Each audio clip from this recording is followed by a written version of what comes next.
Baru est le président du jury du Festival d'Angoulême 2011. Ce dessinateur et scénariste s'est fait sa réputation d'auteur libre grâce à des BD à l'univers graphique radical et où les scénarios ont toujours une dimension sociale très humaniste.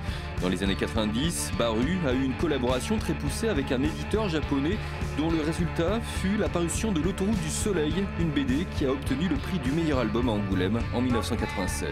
Ça m'a permis de faire ce récit au long cours, quoi. Parce qu'avant, j'ai toujours été à l'étroit dans le format commercial en France.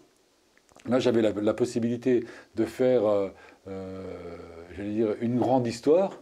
Hein, et moi, j'envisageais 100, 200 pages. Quoi. Il m'a dit, mais non, mais vous rigolez. Qui m'ont dit, non, 1000, 2000, 10 000 si vous voulez.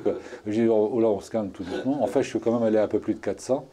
Et du coup, pour moi, ça a été une expérience qui a été fondatrice dans la mesure où c'est là que je me suis, j'ai découvert, enfin, c'est là où j'ai compris que ma manière de raconter, c'était celle-là, quoi. C'est-à-dire une manière fluide, un peu souple comme ça, mais surtout en même temps très chaloupée, très rock'n'roll, quoi. Et là, franchement, j'ai trouvé ma voie, quoi. C'est au sens VOX. Hein.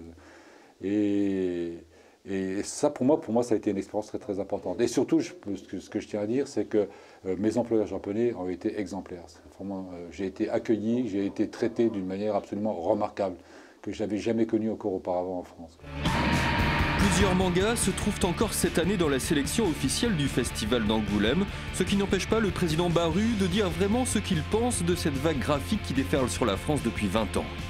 Je ne dis pas que c'est un complot, mais en tout cas, il y a une entreprise impérialiste claire, culturelle certes, mais impérialiste, c'est-à-dire que c'est les Japonais qui ont réussi à nous fourguer leur truc, leur culture.